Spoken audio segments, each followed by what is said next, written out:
Okay. Hi, this is Roxy. This is a Western video we decided to take as we've had some people inquire because we have a English video out there. And that's what her main thing has been at this point up to now has been hunter under saddle, equitation, and showmanship.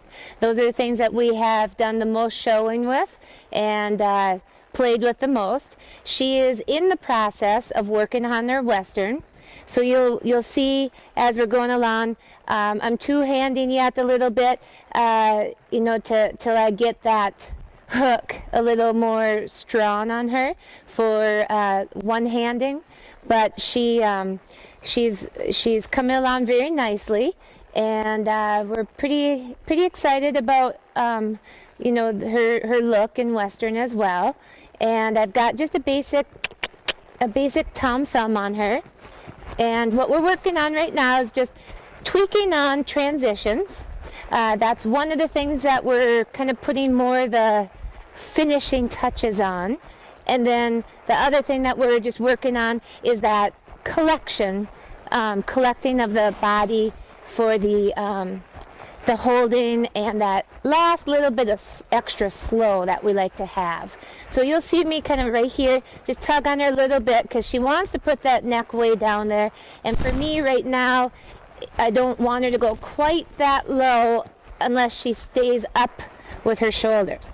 When she lifts her shoulders and holds them and puts that neck out there and hangs it versus pulls down on me, that's when I let her go ahead and keep it down there. As soon as she starts to pull down and pull her back down and her front end down with it, then I just kind of bring her back and I just kind of pump her back a little bit, making sure that she knows to keep jogging, and I feel her collect together again, and then I let everything go out together at the same time. So that's what she's doing, just working on that final lock in. Just stay right here, keep your weight on your back end. It's what I call the half-halt. So I'm putting that show pen half-halt on her so that every horse that's in the show pen, I don't care what horse you have, there isn't a horse out there unless you've really intimidated the crap out of it that doesn't need a reminder here and there. Now, the whole thing is how subtle your reminder is, and that's all in how you've taught the horse. If you've taught the horse to be very soft and listen to a soft voice when you're correcting it, or that everything is always with a strong voice. If everything's always with a strong voice, then you're going to have difficulty. But now this gal, she's learning. She's probably about halfway through the half-halt cue as far as her sensitivity level and being soft about it. So I do have to remind her, with a little bit more hand at this point than I would want, obviously, for a show pen. But she's getting lighter and lighter, and sometimes she does it with just barely even a whisper, but then other times I have to kind of do it a little more manually, and that's to be expected. Most horses are that way. So she is out of a BMQ, she's 9 years old, I believe, and she's out of a BMQ Excalibur. Is he a quarter horse? Yeah, so he is quarter horse. And then she goes back to Jackie B. So she's got the mommy and stuff too. Has some older breeding in her. But there's Jackie B in there, and then I think it goes way back to Poco Bueno and everything else. So there's some well-known names. It just might not be some of the, rather than potentials and, good bars and stuff. But she's definitely, any good trainer will tell you the pedigree just gives you that instant thought, but it has nothing to do with what the legs are always going to be. Some horses, they're very consistent with what their breeding is, and other horses, it's just like me and my brother. There's certain things that you go, oh yeah, I guess I could see that now, but then there's other things that's like, I had no idea you guys were related, whether it's behavior, whether it's our conformation or whatever. Siblings can vary tremendously. So I am not a pedigree person, other than maybe on the mind. that would be the only thing that I would think about. But conformationally, I'm much more of a movement-wise, you know, because you ride legs, you don't ride pedigrees. So I've seen some ugly moving, well-bred horses, and I've seen some gorgeous non-bred horses. So anyhow, that's my little rant for today. But so we are, again, just working on the departure a little bit. Ask her after Lope here.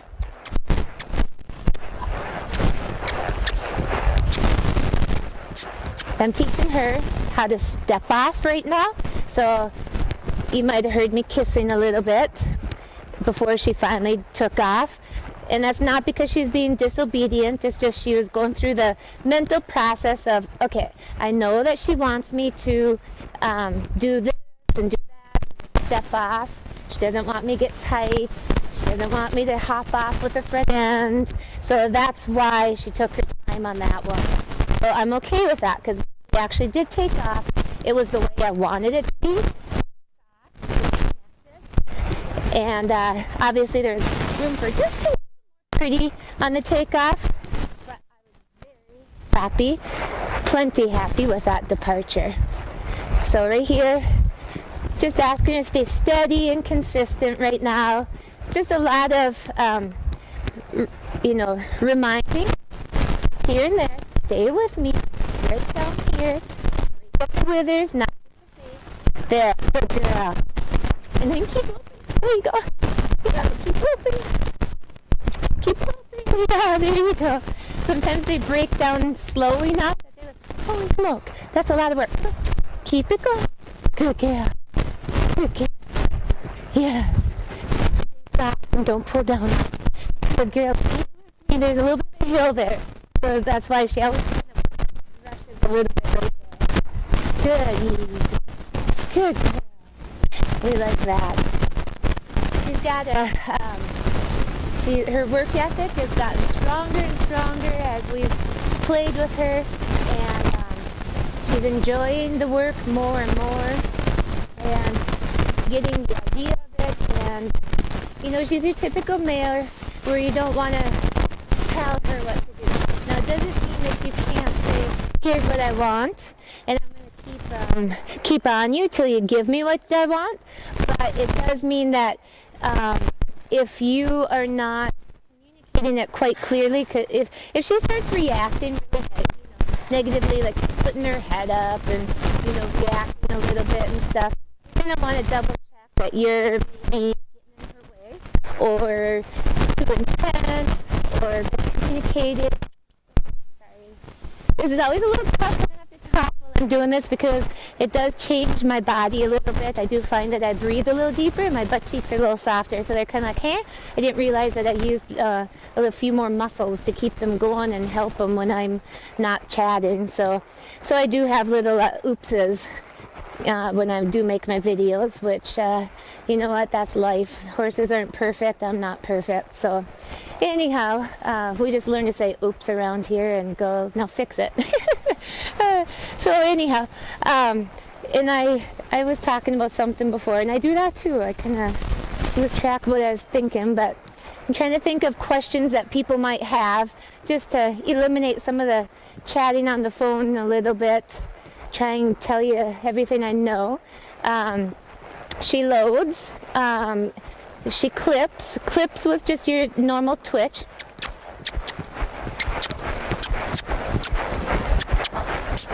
There you go. Can't talk and kiss at the same time. That's kind of a talent, like whistling and chewing on saltine crackers.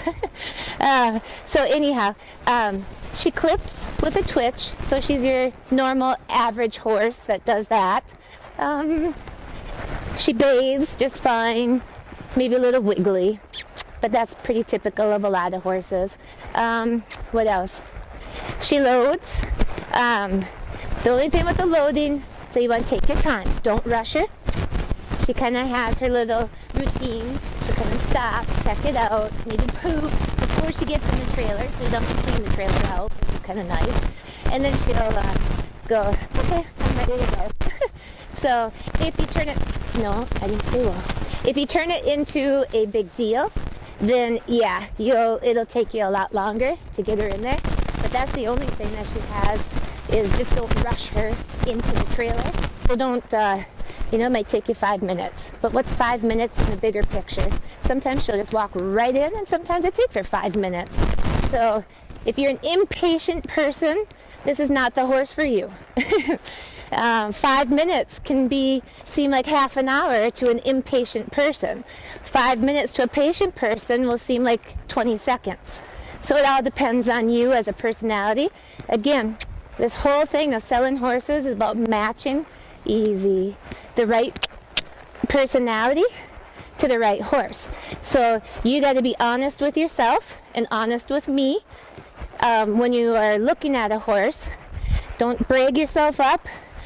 It'd be better for you to under-talk yourself than to brag yourself up, because I can tell if you're doing that or not. Just be honest. If you have some patience issues, then you know, as long as you're working on them, everybody can change.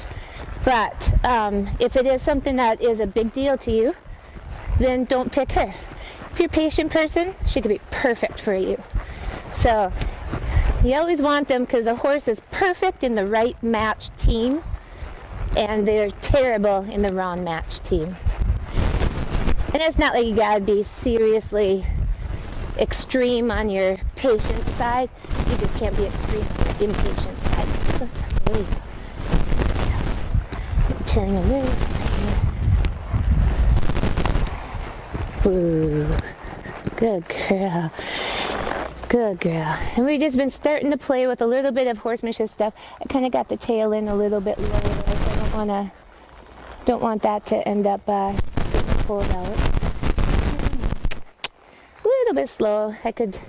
She could always be sped up a little bit, but at least you can see that she's smooth about it, and she sticks it. And then we'll go this way, come around this way. Good girl. And then we'll step over a little bit. Good. Good girl. Your butt's getting ahead of your shoulders. Hello. Okay, let's go this way. There you go. Okay. Head first. There you go. Shoulders first. There you go. Good. All right. So, this is Roxy. You can see she is very handy, she's sweet, she's soft, she's beautiful. She's definitely eye candy. So if you want attention in that show pen, she is definitely an eye-appealing horse. She's a light 15.2, heavy 15.3. I'm 5'9", so she carries my frame all right, and she really puts it out there and hunter in her saddle. She's got more lift. We've always complained, if she was only a hand taller, this horse would be a Congress hunt seater, because she's just got so much lift, which is why we've taken our time on the Western Pleasure, because it's been you know, a lot for her to take that lift and just kind of contain it, and without throwing something away. I'm not a compromiser, so you know, that's what takes me time, is I look on the details, and the details are what come out later on to make them look that little something. Keeps their ears happy, keeps the light in their eyes, makes them look appealing. There's something different about them. They don't have that dead blah look. They're not a machine. They're a team player. So so that's how she's been brought along. So anyhow, unfortunately, we've been back and forth about whether to sell her or not. But unfortunately, finances does make the final decision.